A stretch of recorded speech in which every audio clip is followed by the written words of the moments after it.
하느님.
안녕하세요. 저는 수원교구 원로사제 조규식 요셉 신부입니다. 5년쯤 전에 이렇게 은퇴를 해서 고향인 안성 여기 시골에 와서 살고 있습니다. 베티성지 올라가는 길에 던지스 성당 그 앞에 이렇게 언덕 위에 하얀 집에 살고 있습니다. 저는 뭐 여기서 이렇게 매일매일 그 소일을 잘 하면서 특별히 그 음악을 들으면서 멍 때리는 순간이 많고 또 자연을 감상하면서 이렇게 멍 때리는 순간이 많아지면서 행복한 원로사제 생활을 지내고 있습니다. 여기서 살면서 저희 주로 아침 생활은 오전에 이렇게 기도하고 미사 드리고 그리고 또 아침 한 다음에 오전 내내 이렇게 하느님 말씀을 이렇게 묵상합니다. 그리고 이렇게 필사하면서 그 말씀으로 충만된 삶이 어떤 삶인가를 이렇게 좀 깊이 이렇게 느끼고 살려고 애쓰고 있습니다. 그리고 오후 생활은 이렇게 좀 점심 후 조금 쉬었다가 오후에 나가서 꼭 하루에 한 5,000보 내지 10,000보 정도는 걸으려고 애쓰고 거의 일상적으로 이렇게 뚝방길을 따라서 자연길을 따라서 또 이렇게 노을을 따라서 자주 걷습니다. 그러다 보면 노을을 따라 걷다가 돌아올 때는 달빛을 보고 돌아오기 합니다. 무엇보다도 저에게는 가장 큰 기쁨이 이 자연과 더불어 이 하느님의 사랑을 좀 더 많이 느끼고 사는 그러한 시골 경치에서 이렇게 행복하게 살고 있다는 점이 무엇보다도 제일 행복한 그 여생인 것 같아요. 제가 무엇보다도 그 은퇴를 하고 난 다음에 삶이 달라진 것은 이제껏 내가 좀 느껴보지 못했던 어떤 여유로움일까? 또 그 푸근함이랄까 아니면 때로는 어떤 조그만 게으름까지도 이렇게 좀 즐기면서 살고 있습니다. 이런 것들이 나에게는 조금 이렇게 그 사제 생활을 마치면서 또 도움이 되지만 특별히 내 옆에 그 성체를 모신 예수님 기도방이 있어서 더 그분하고 가깝게 지내려고 애쓰고 있습니다. 항상 그 제가 좋아하는 것은 이 노을과 달빛입니다. 노을꽃을 보러 항상 걸어 다니고 또 이렇게 달빛을 보며 들어오는 그 삶이 내 삶에서 제일 아름답고 행복한 순간이 아닌가 생각합니다. 저는 어려서 세례를 받았어요. 그러니까 태어나자마자 모태 신앙이지만 무엇보다도 그 6.25 전란 바로 직후에 나와서 이렇게 그때부터 어머니 손에 이끌려서 성당에 잘 다녔습니다. 그리고 무엇보다도 어머님이 아주 열심한 신앙생활을 했기 때문에 그때 아버님은 신자가 아니었지만 그래서 저는 안성성당에서 58년에 천년성체를 하면서 복사를 서고 그때 천년성체를 할 때 우리 심신부님이 같은 고향 선배이시기 때문에 그 부제품 받기 전에 로마 유학 가기 전에 그분이 저 천년성체도 같이 도와주고 그랬던 기억이 있습니다.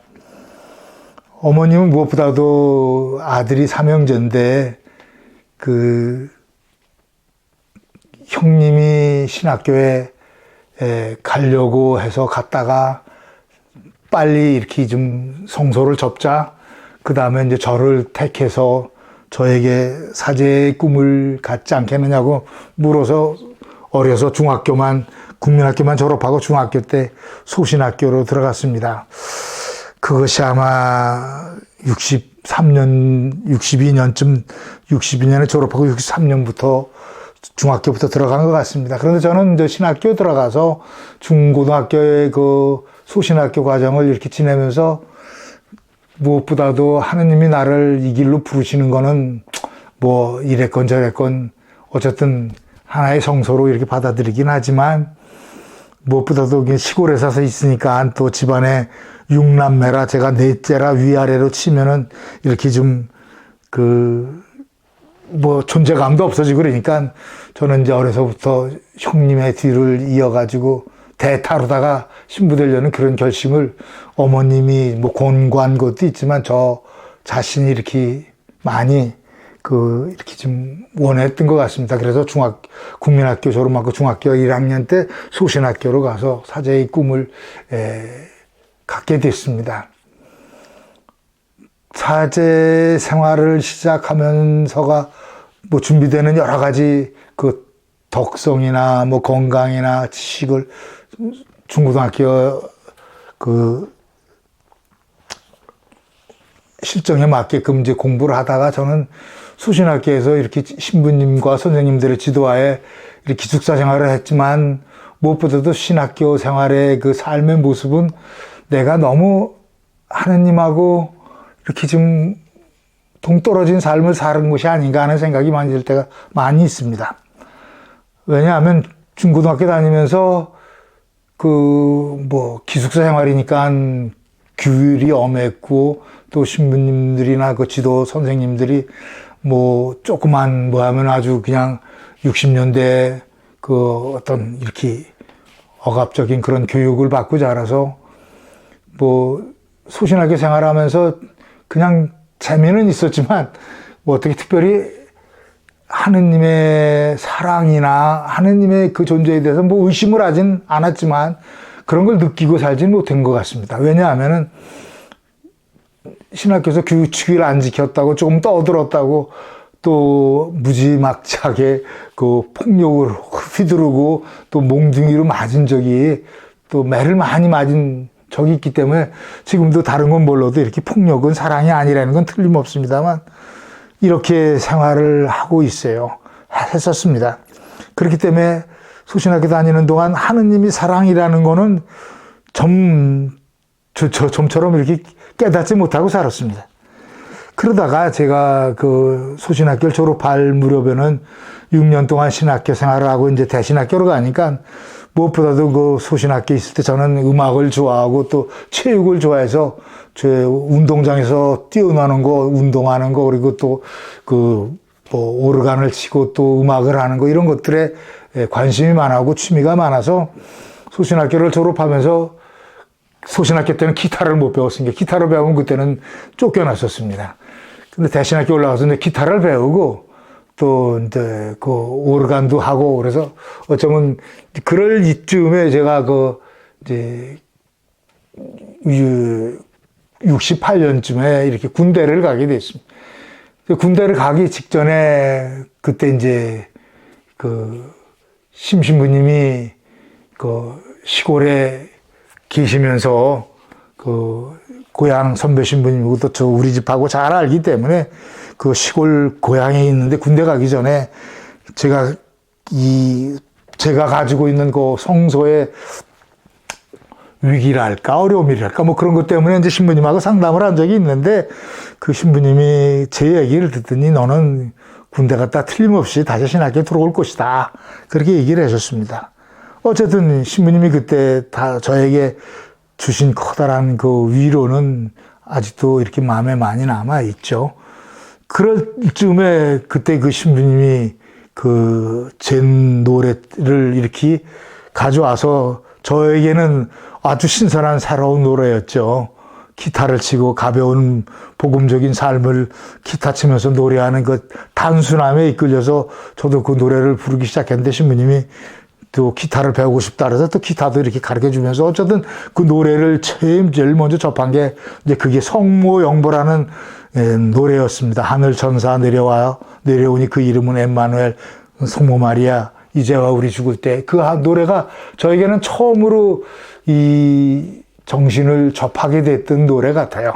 군대 가기 전에 그 신부님하고 같이 그 시골에 살면서 한 2주일 동안 묵상하고 기도하고 노래 부르고 또 젠 생활 그 배우고 그러면서 나에게 어떤 복음적인 생활이 무엇인지 단지 그냥 신부가 되는 것이 중요한 게 아니라 어떤 복음적인 삶이 무엇인지를 그때 이렇게 마음속에 이렇게 씨앗으로 받은 것 같아요.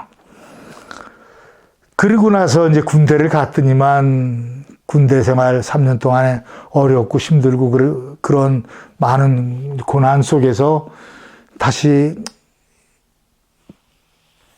지금이라도 제대만 시켜주면 다시 신학교에 복귀하겠습니다. 그래서 그런 마음으로 다시 신학교에 들어왔죠. 신학교에 들어와서 이제 열심한 마음으로 신부 되려고 또 공부도 하고 그러면서 이제 그 보컬날의 운동 심신부님을 통해서 조금 알았던 그 이야기들을 조금씩 마음속에 이렇게 새기면서 그때 신학교 밑에 그 교리 신학원에서 한 달에 한 번씩 모임이 있을 때 거기 가서 신부님도 뵙고 노래를 특별히 제가 그 제 노래들을 좋아해서 노래를 할 때는 들어가서 듣고 노래하고 배우려고 하고 그다음에 뭐 경험담들은 뭐 나도 저렇게 살고 있으니까 그래서 경험담 때는 또 이렇게 나오고 뭐 그러면서 어쨌든 이 보컬날의 삶하고 조금 가까이 하기 시작했더랬었습니다. 뭐 그랬는데 그것이 계기가 돼가지고, 이제, 신부님이 그, 저에게 특별히 이제, 하느님이 어떤 분인지를 뭐, 그 이상을 통해서 알게 됐으니까, 이제 그런 것들이 저에게는 이제, 그, 이 복음의 정신이 그냥 신부가 되는 게 중요한 게 아니라 복음의 정신을 조금씩 이렇게 내 마음속에 이렇게 담고 살기 시작했었더랬었습니다. 근데 이제 신학교에 이제 그렇게 복음을 사는 그 제인스 신학생들 모임이 있다고 그래서 저도 이제 어쩌다 가서 이렇게 보니까는 그 모임에 가서 복음을 생활 말씀을 읽고 또 나누고 하는 것이 저도 자연스럽게 이렇게 좀 하게 됐었더랬어요. 그런 다음에 제가 그 처음으로 나도 복음을 살아야 되겠다는 생각이 들어서 복음을 사는 그 삶이 어떤 사람인가? 구체적으로 이웃을 사랑하는 거다. 그래서 그때는 이제 신학교에서 이렇게 아침에 일어나면 일찍 성당에 들어가면 이제 이렇게 4명씩 앉는데 그 앉는 자리가 늦게 가면은 내가 안쪽에 앉기 때문에 밖에 있는 사람이 자리를 항상 이렇게 좀 몸을 구부려주고 비켜줘야 됩니다. 불편해 하는 거예요.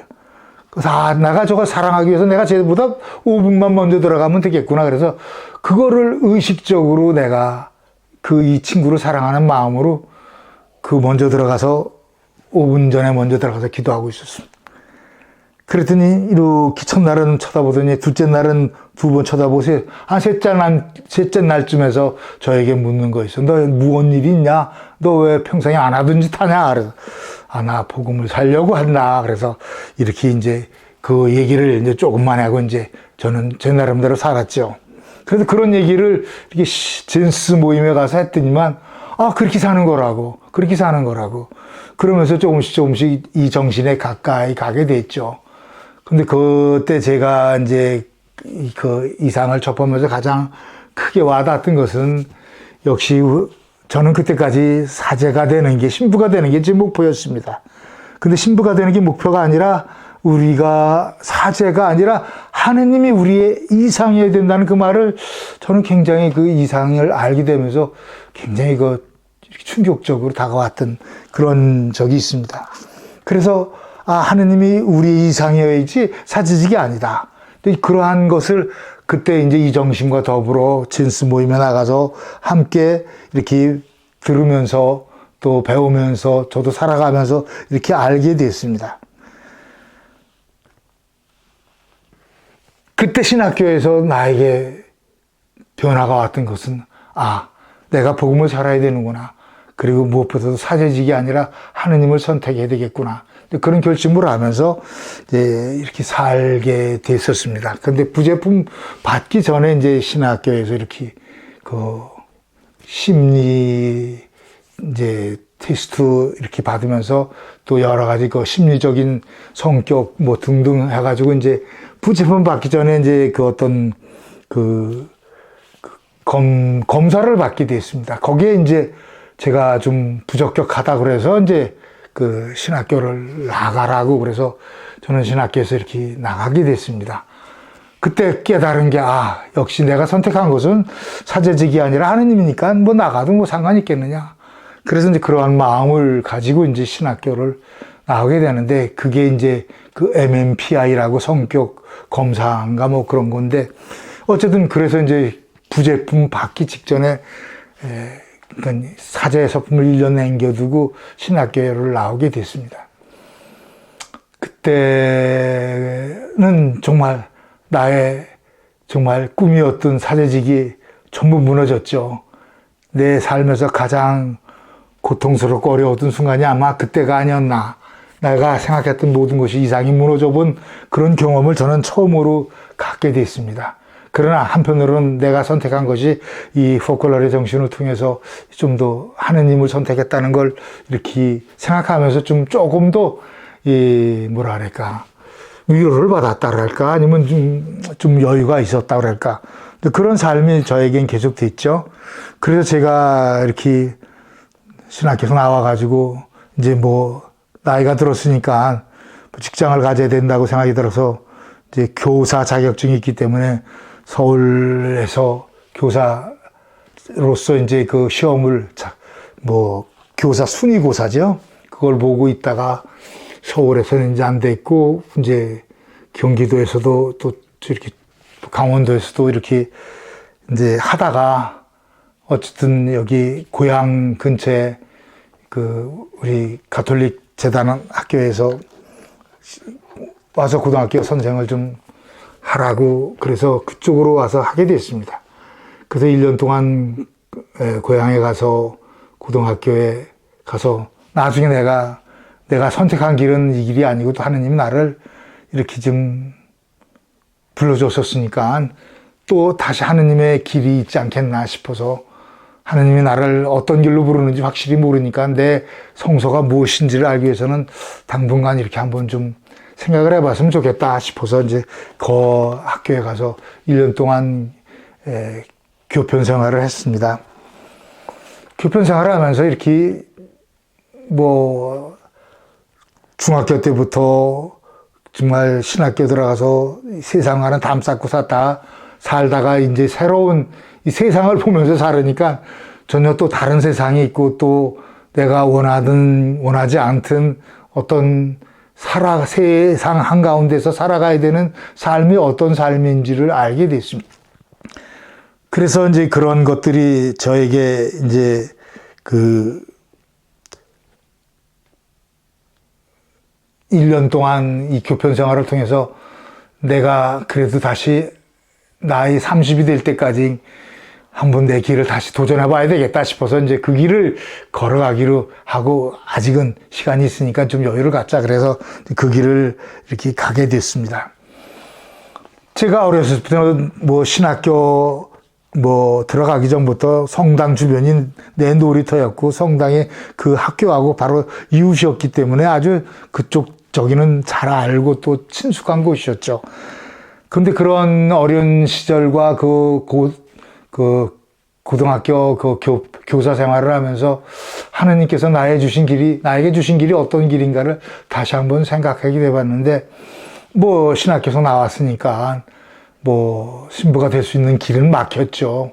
인위적으로는 막혔지만, 그때 이제 1년 동안 교편 생활을 하면서 제가 깨달은 거는, 이 세상 생활은 그래도 헛되구나. 정말 나를 만족시킬 수 있는 그 어떤 내 길은 아니구나.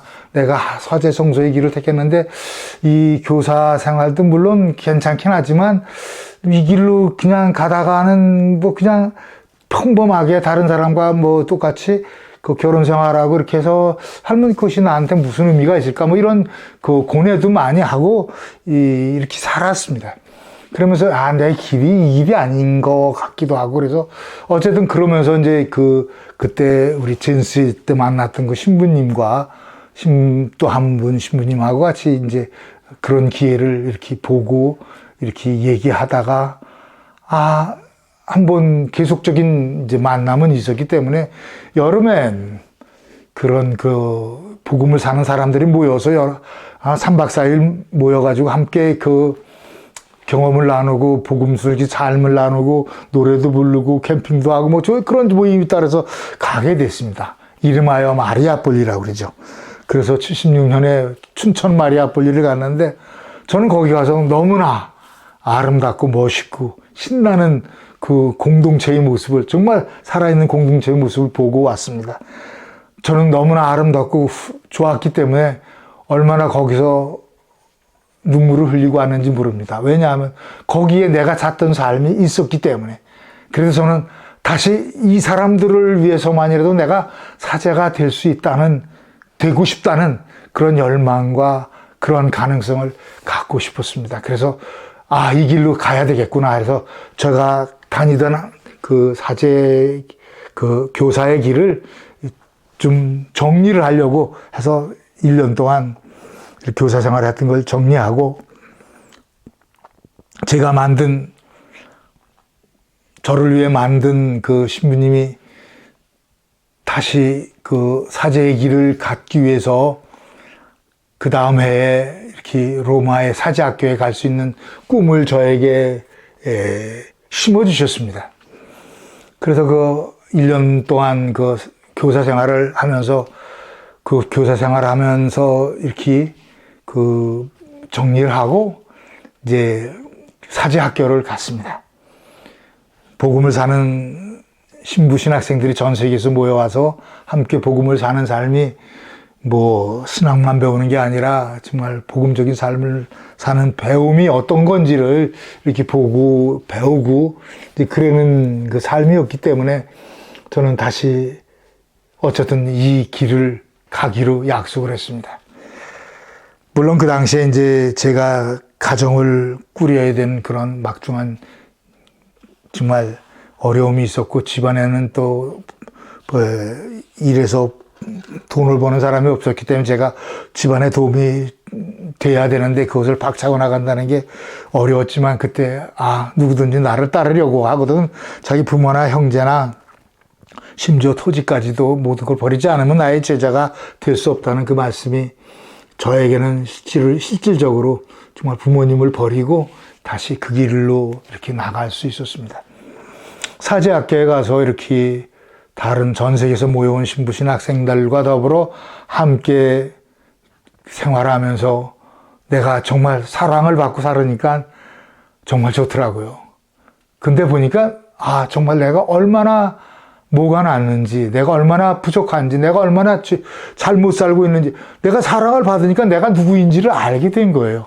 저는 그것이 굉장히 커다란 도움이 됐습니다. 그래서 저도 내가 정말 버려야 될 것, 포기해야 될 것, 죽여야 될 것, 이런 것들을 이렇게 하면서 거기서 복음적인 삶을 살면서 생전해보지 않았던 노동과 또 여러 가지 일을 하면서 정말 그 내 삶이 온전히 새로운 삶으로 이렇게 태어나도록 노력을 하고 함께 살고 있었습니다.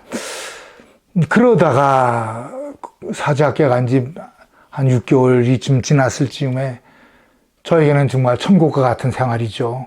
복음적인 생활과 나를 있는 그대로 받아들여주고 또 사랑하고 또 나도 사랑하고 형제들끼리 정말 더 큰 이상과 정말 성덕을 위해서 그처럼 열심히 내가 정말 성인이 되려고 노력해봤던 적도 없고, 어쨌든 제가 신부가 되는 게 목적이 아니라 정말 하느님을 선택하는 것, 그분을 위해서 산다는 그것이 나에게는 굉장히 커다란 정말 수학이었고 또 그것을 이렇게 알게 됐습니다. 그러다가 6개월쯤 지난 다음에 우리 본래 저의 주교님이 어떤 분이 그곳에 방문하게 돼 있었습니다.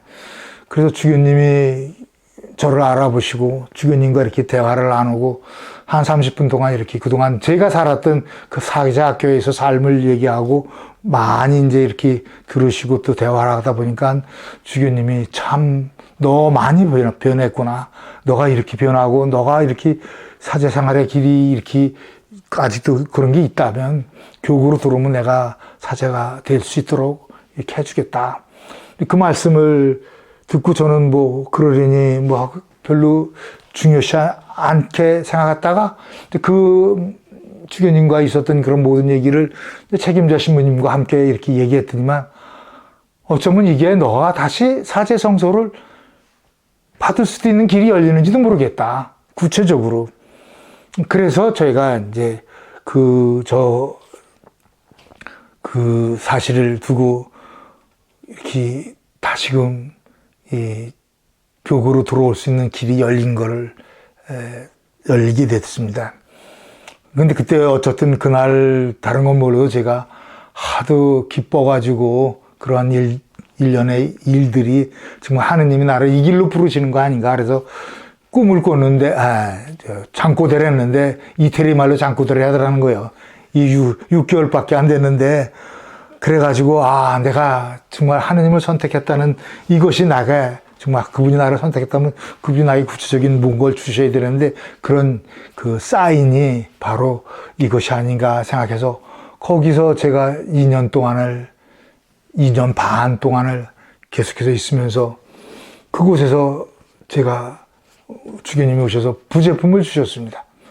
저는 이제 학교가 다 끝났기 때문에 부제품 코스만 남았기 때문에 거기서 사는 거는 이제 부제품 기간으로 치고 거기서 공동생활한 것, 그리고 거기서 근데 그때 나다로 주교 형님하고 그때 나다로 주교님하고 저의 주교님하고 와서 같이 동시에 똑같은 시간에 프라스카티 사제학교에서 부제품을 받았습니다. 그것이 79년 2월 11일이죠. 루르드의 성모님 축일입니다.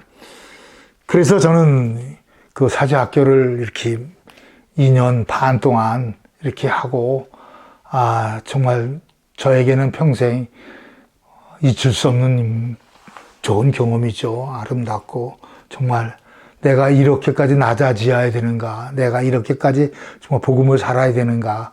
내가 이렇게까지 정말 배운 것이 내가 살지 않으니까 아무런 의미가 없구나 하는 이 모든 많은 것을 깨닫고 이제 사제가 될 수 있는 그 부제품을 이제 받고 저는 이제 10월에 이렇게 귀국을 했습니다. 79년 10월에 귀국을 했더니 사회는 뭐 어렵고 힘들지만 어쨌든 저는 그 다음에 80년 2월 25일 날 이제 수원교구 사제로 다시 받아들여져서 수원교구 사제가 되었습니다. 그러니까 신학교에서 이 사람 자격 없다고 해서 나간 사람이 다시 본래 교구로 들어와서 신부가 된 경우는 아마 우리 한국교회에서 한 사람도 없었습니다. 제가 유일한 사람이라고 저는 알고 있습니다. 근데 저는 그것을 통해서 하나님이 나를 부르시는구나. 나를 이 길로 부르지 않는다면 하나님은 나에게 어떤 무엇을 주실 수 있겠습니까? 정말 그분이 아버지시고 모든 것이라. 근데 바로 그때 이제 서품을 받으면서 그때 우리 그 심신부님 같은 교구 신부지만 선배고 또 고향 그 선배기도 하고 또 이 시상을 나한테 주신 분이고 그러니까 그 신부님이 이제 서품 다 이제 받고 나서 이렇게 강복 달라고 무릎을 꿇는데 정말 제가 목이 메섰습니다. 심신부님이 무릎을 꿇고 강목을 주는데 저는 그것이 하나님이 나를 이 길로 또 사제의 길로 불러주셨다는 것을 감사히 느끼며 감사하고 이렇게 살고 있습니다. 그래서 그렇게 사제 생활을 하면서 신부가 돼서 사제 생활을 이제 하게 됐는데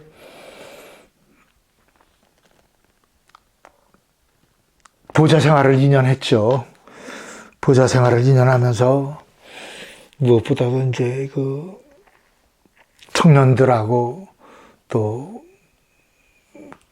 교류교사들하고 많은 사람들에게 특별히 이렇게 사는 사람도 있다.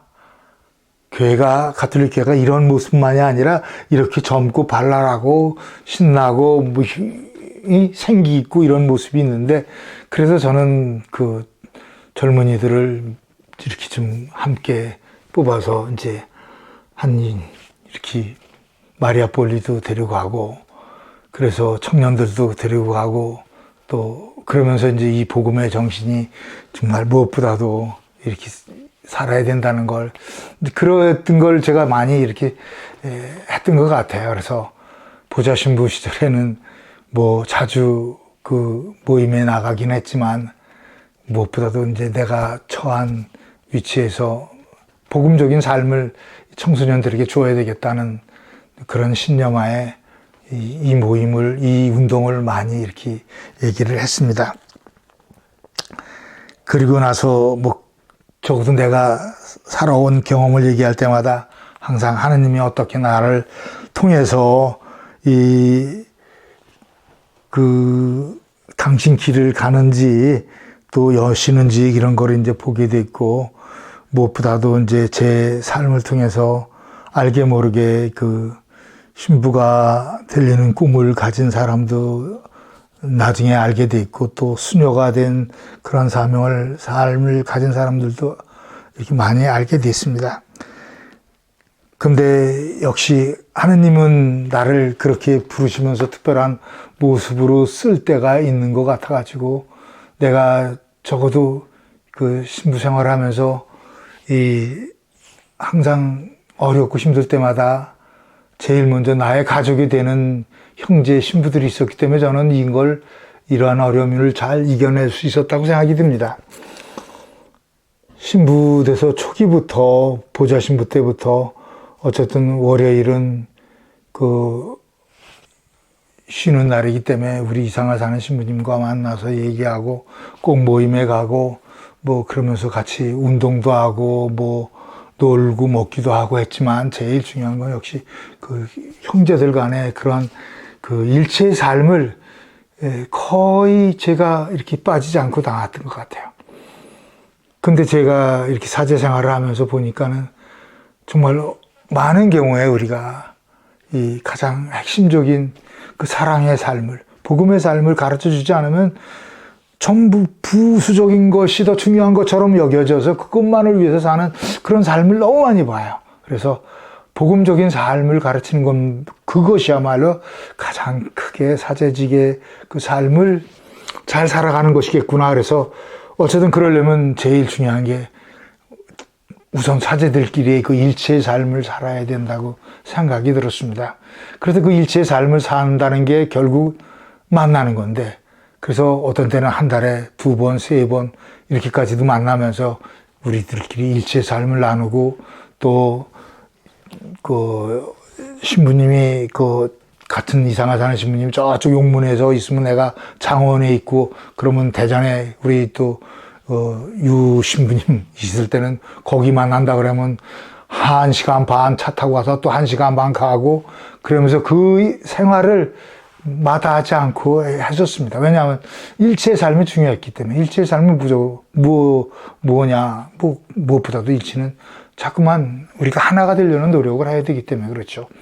그 하나가 되려는 노력은 사랑을 통해서 하는 건데, 어쨌든 그 사제생활 초기에는 그 일체의 정신으로 이렇게 하나가 되어서 사는 우리 이상을 사는 신부들하고의 그 관계가 아주 돈독하고 남달랐다고 생각이 듭니다. 근데 저는 그렇게 살면서 이제 특별히 이제 성당을 짓고 이제 한 10여 년 지나니까 좀 사제 생활에 어떤 좀 이렇게 약간 느슨함도 있고 뭐 이렇게 좀 위기도 좀 있고 뭐 그럴 적에 저는 그 사제 학교를 다시 한번 가자고 결심을 하고 주교님한테 청을 했습니다. 근데 그때는 이제 사제들이 이게 80년대 이제 후반 그쯤만 돼도 사제들이 안식년이라는 개념이 없을 때, 어쨌든 제가 성당을 짓느라고 많이 이제 피폐하고 힘들었기 때문에 그 사제생활, 성당을 다 짓고 난 다음에 그 사제학교 가서 1년 동안 또 보링을 좀 하자. 그래서 보링을 하러 이렇게 새로 학교를 한다고 해서 2번째 사제학교를 갔습니다.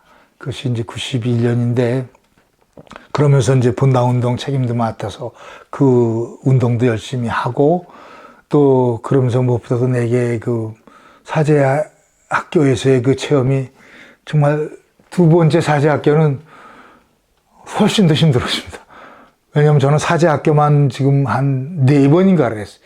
저는 가서 그렇게 공동생활 하면서 나 자신을 완전히 내놓고 사는 이런 삶이 나에게는 어떤 특별한 은총이 있는지 그거를 좋아해가지고 제가 이제 2번째 사제학교를 했을 때는 어쨌든 대단히 힘들었습니다. 왜 힘들었는가 보니까 사제 생활의 어떤 편안함과 안락함과 어떤 때는 마음대로 좀 이렇게 야생마처럼 뛰어놀고 활발하게 활발하게 살다가 거기 가서 이렇게 딱 들어가서 이렇게 좀 공동생활 하면서 막 절제 생활을 해야 되니까 제가 굉장히 건강한 사람이었는데 그때 정말 어떤 병을 얻었습니다.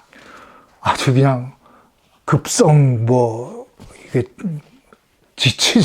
치질이라는 병을 얻어가지고 병원에 입원해가지고 평생에 병원을 입원했던 게 처음이었던 것 같아요. 그래서 이제 그거를 이렇게 다 수술을 할 정도로. 그런데 그때 바로 제가 이제까지 나름대로 버림받은 예수님을 살았지만 그분이 정말 나에게 찾아왔을 때 내가 그분을 얼마만큼 사랑했는가 하는 걸 그때 2번째 사제학교 때는 무엇보다도 좀 버림받은 예수님에 대한 깊은 어떤 깨달음이 있었던 것 같아요. 첫 번째 사제학교는 나에게 하느님의 선택이 중요했다면 2번째는 버림받은 예수님에 대한 어떤 나 편에서의 사랑이 얼마나 중요한지를 이렇게 알게 돼서 2번째 사제학교 할 때는 정말 새로운 모습으로 다시 사제 생활을 해야 되겠구나 하는 그런 모습으로 제가 이렇게 새로워져서 돌아왔습니다. 그래가지고 돌아와서 제가 이제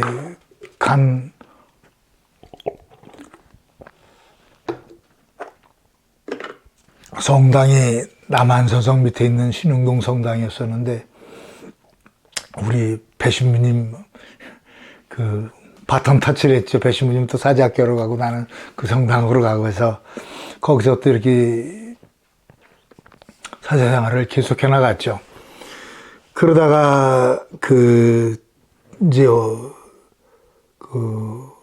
무엇보다도 사제 생활을 하면서 제일 행복했던 순간은 사제들과 일체의 삶을 살았던 순간이기도 하지만 또 우리 사제들이 항상 이 당시에 아무랬던 우리나라의 그 어떤 시국과 거기에서도 굉장히 깨어있는 정의를 구현하는 그 사제단의 일원으로서도 무언가를 해야 된다고 생각이 들어서 많이 그쪽으로 관심을 갖긴 했었습니다. 그리고 또 옛날에 그 안산에 있을 때 그쪽 그 반월공단 그쪽에도 많은 노동자들이 있었고 그래서 노동자들에 대한 관심을 내가 많이 좀 기울이려고 애썼고 또 그들을 도와주고 그러면서 어쨌든 노동운동과 이쪽에도 관심을 많이 가졌습니다. 왜냐하면 그들은 복음적인 삶에서 가장 이렇게 좀 소외받는 사람들이었기 때문에 그렇죠. 그러다가 저는 그 사제 생활을 하면서 그 신흥동 성당에서 이렇게 살면서 이제 그 제가 좀 좋아하는 거는 음악적으로 좋아했기 때문에 그곳에 처음으로 좀 파이프 오르겐이라는 걸 이렇게 놓으면서 이렇게 좀 그쪽으로도 좀 이렇게 좀 신자들에게 그 열린 귀를 틔워주자 그래서 파이프 오르겐을 제가 이렇게 좀 이태리째로다가 해서 이렇게 놓았던 적이 있습니다. 그러면서 신자들에게 주일 미사에 올 때마다 그 아주 아름다운 천상의 소리를 들으면서 하느님을 찬미하는 것이 얼마나 좋을까 그런 생각을 해서 그렇게 만들게 됐었습니다. 그래서 그런 일을 이제 하고 이제 그 다음에 이제 제가 간 곳이 이제 그 과천성당으로 갔는데 과천성당은 그 당시에 이제 수원교에서 제일 뭐 크고 좋은 뭐 여러모로 이제 이렇게 그런 성당으로 이제 이름이 나서 제가 갈 만한 이렇게 좀 연배가 아니었는데 거기 선배 신부님들 두 분이 그쪽에 이제 터가 안 좋다고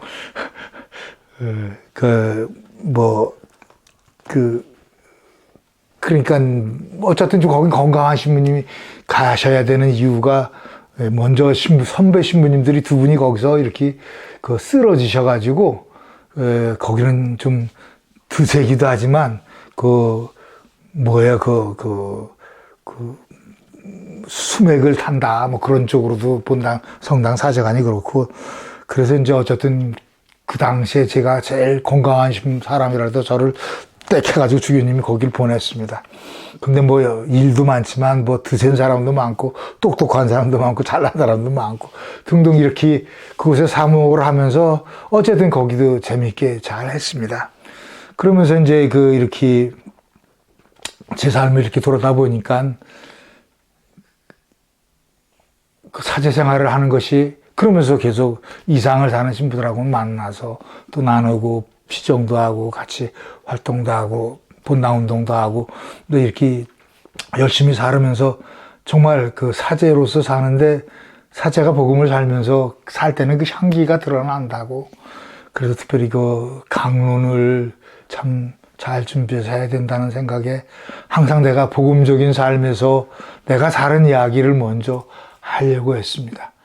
경험담을 먼저 하면서 이것이 바로 오늘 복음과 연결되는 거다. 그러한 삶을 이렇게 했을 때 많은 신자들로부터 좋은 반응도 오기도 했었습니다. 그러다가 저는 이제 거기서 5년을 지내고 이제 저쪽 시골 수원교구 동쪽 끝에 있는 용문 본당으로 가서 뭐 아주 조용한 시골에 가서 사제 생활을 하게 됐는데 그곳에서는 한 2년을 하니까 내가 여기서 존재 이유가 뭔가 싶은 생각이 들고 뭐 별로 크게 할 일은 없는데 그러면서 물론 하느님의 뜻을 한다고 했지만 뭐 이렇게 살다가 이게 아닌 것 같아서 좀 더 나에게 뭐 좀 큰 삶이 없을까? 좀 더 이게 뭐 이런 게 없을까 해서 그 당시에 이제 그 중국 선교 이상을 사는 신부들 중에 중국 가서 포콜라레 중국 사제 포콜라를 만들어서 같이 하려고 하는데 마땅한 사람이 없다고 그래서 한참 보니까는 제가 그래도 좀 적격인 것 같아가지고 뭐 언어도 조금 되겠다.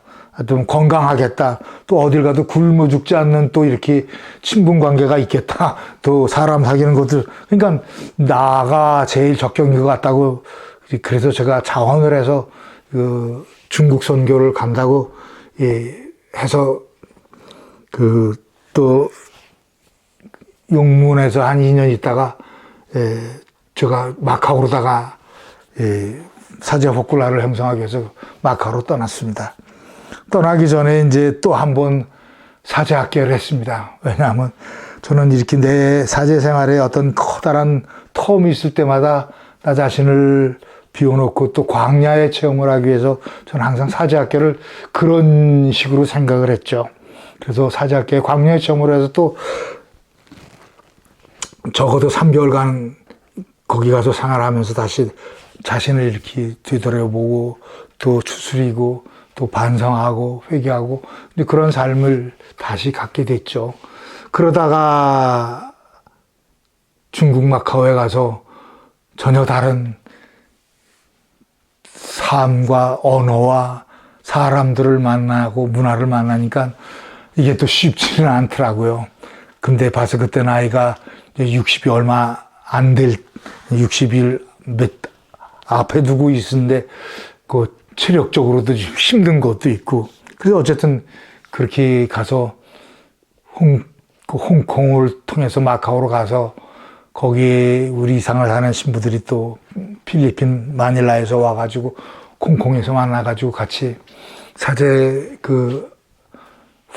사제 포클라레를 만들도록 한국 이제 그렇게 이제 얘기했는데 거기서 이제 포클라레를 이제 만들고 이제 홍콩에서 살려고 하다가 홍콩 신부님이 이제 토론토 중국 이민 사목을 하시게 돼서 토론토로 갔기 때문에 그 신부님을 따라서 같이 토론토로 가서 거기서 중국 사람들 사목을 하면서 또 같이 우리 포클라를 이루면서 2년 동안 살았습니다.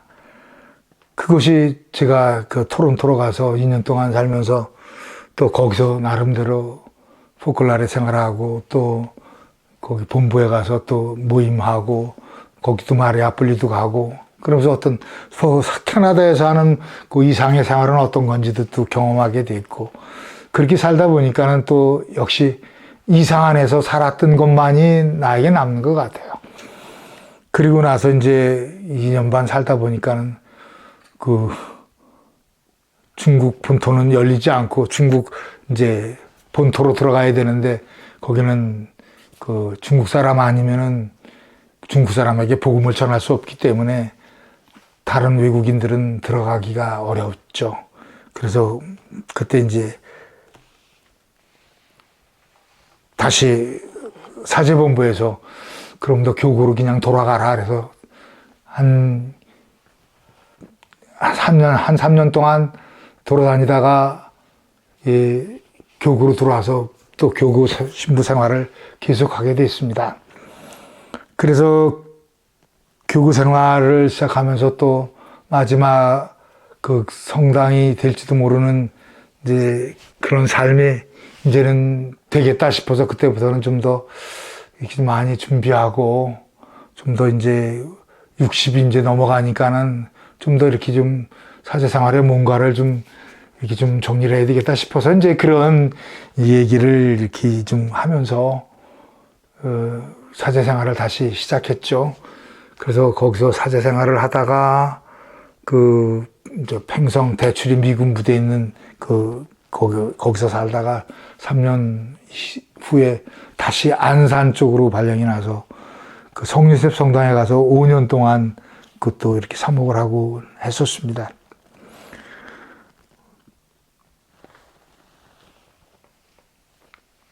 한산에서 또 5년 생활을 하고 이제 제 생각대로는 이제 마지막 이제 남은 생활을 시골 본당에 가서 있으면서 이제 은퇴 생활을 준비해야 되겠다라고 생각했는데 마지막으로 간 성당에 이제 안산 성유셉 성당에 있다가 이제 의왕 부곡 성당이라고 성당만 댕그라니 지어놓고 신자는 800명밖에 없는 조그만 성당에 가라 그래서 거기서 그냥 즐겁게 신나게 살다가 빚 다 갚고 빚만 갚고 뭐 그렇게 살았습니다. 근데 어쨌든 가는 곳마다 제가 이게 돈을 밝히지는 않지만 돈이 저를 따라다녀가지고 빚을 많이 남긴 본당에 가서 제가 빚만 갚는데 이렇게 많은 일조를 한 것 같아요. 저는 빚만 갚다가 왔습니다.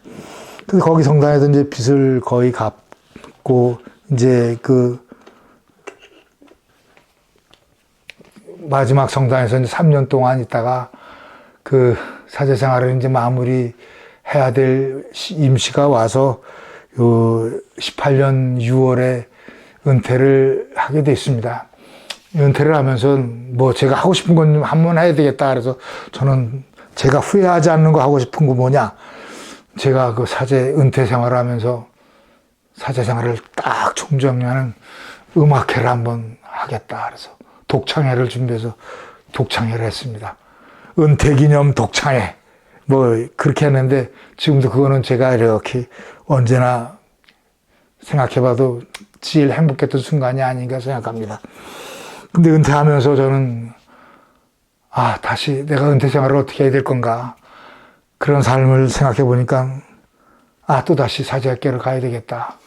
그래서 은퇴하고 또 3개월 동안 가서 사제학교 가서 거기 사제학교 하는 신부님들을 도와주고 그러면서 일치하는 거 하고 나 자신도 뒤돌아보고 그러면서 어쨌든 저는 그 사제학교가 아니었다면 신부가 되지도 못했을 뿐더러 사제 생활하는데 어떤 커다란 줄기가 되고 커다란 광야가 됐던 것이 저에겐 그 사제학교가 아니었나 싶습니다.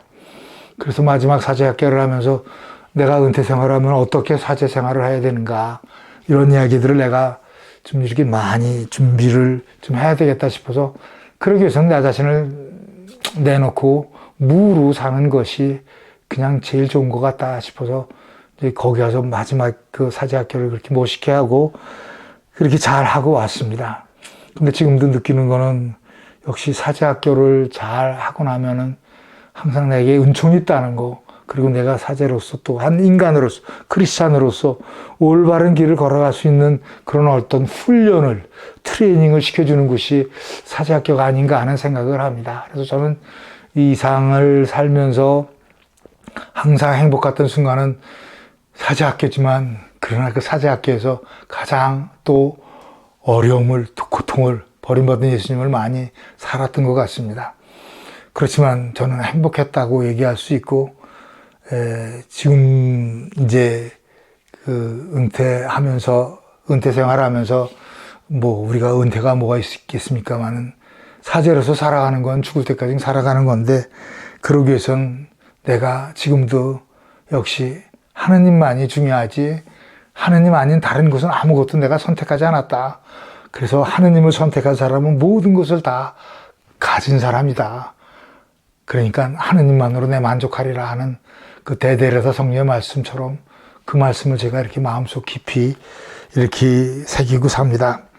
제가 소품 받을 때 80년 2월 25일인데 깨라는 저에게 나를 믿는 사람은 그 속에서 샘솟는 눈물이 강물처럼 흘러나올 것입니다 라는 요한복음 7장 38절의 말씀을 주셨는데 그 말씀이 지금 생각해 보니까 정말 내가 사제 생활을 하면서 이렇게 샘솟는 물이 강물처럼 이렇게 솟을 수 있었던 그런 이면에는 깨아라가 우리 신부님들을 통해서 또 우리 이상을 통해서 나에게 주신 커다란 그 이상의 은총이 아닌가 생각합니다. 후배 신부님들이나 아니면 아직도 이렇게 좀 사제 생활을 염두에 두고 계신 분들에게는 정말 사제가 되는 것이 중요한 게 아니라 인간이 되는 것이 중요하다는 그 말씀을 다시 한번 드리고 싶습니다. 아제레 세기뚜 레세레라고 어떤 일을 하는 것은 존재하는 것보다 못하다. 항상 뭘로 존재해야 되는 그것이 삶이다 하는 이야기를 해주고 싶습니다. 존재라는 것, 우리가 사제로서 존재하기만 하면은 그거는 우리에게 많은 사람들에게 영향을 주고 또 큰 일을 할 수 있지만 정말 우리가 사제로서 존재한다는 건 무엇을 의미하느냐? 그건 그냥 막연한 게 아니고 내가 구체적으로 내 삶에서 복음을 사는 거, 나도 이웃을 내 몸처럼 사랑하는 거, 그래서 나도 정말 가장 가까운 사람에게 하나님을 전해줄 수 있게 해서 내가 사랑이 되어야 된다는 거, 그것이 절대적이라고 생각합니다. 그것이 필요하고, 그래서 사제가 되는 것이 중요한 게 아니라 하느님을 선택하는 것이 중요하다. 하느님을 선택한다는 건 사랑을 선택한다는 거죠. 사랑은 무엇보다도 가장 고귀한 겁니다. 사랑하는 자는 모든 걸 다 할 수 있는 거죠. 그 사랑을 꼭 잃지 않고 간직하면서 살길 바랍니다. 사랑이 없으면 내가 지금 사는 삶의 의미도 없죠. 정말 사랑이 전부인데. 그래도 저는 지금도 어디 가고 무엇을 하고 할 때 내가 지금 거기 왜 가지? 단 한 가지 답만 가져갑니다. 사랑하기 위해서 가자. 미사 드리러 왜 가지? 사랑하기 위해서. 모임하러? 아니면 누가 어디 초청받아서 어디 사랑하기 위해서 간다. 모든 것에 앞서 사랑만 하면 우리가 사제생활 가장 잘할 수 있다고 생각합니다. 내가 사랑이 되도록 살아줍시다. 감사합니다.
Quel bel sogno lasciando in me